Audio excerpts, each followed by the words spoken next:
Жақыны бір.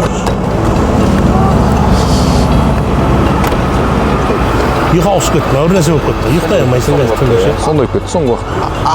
Ассалаумағалейкум, жігіттер. Сүт хаус компаниясы қай жерде орналасқан, жігіттер? Сүт хаус компаниясы ал жерде орналасқан.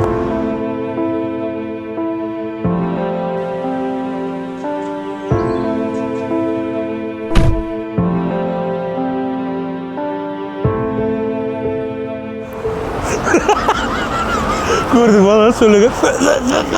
Мәке, мынауыңыз қате болды сіздің. Дым күлетін нәрсе емес қой. Не болды? Прикол ғой алаң. Деген прикол емес па? Қойшы еттеріңді жинамаш. Балам? Жақсың ба, жағдайың жақсы ма, қалайсың? Папа, жақсы. Балама не болған? Сіз кім боласыз? Әкесі болам. Балаңыз қатты құлап қалған. Сөйлей алмай жатыр ғой мынау. Құлағанда қатты қорқып қалған. Содан тұтығып тұр. Сүт хаус компаниясы қай жерде орналасқан, жігіттер? Сүт хаус компаниясы ал жерде орналасқан.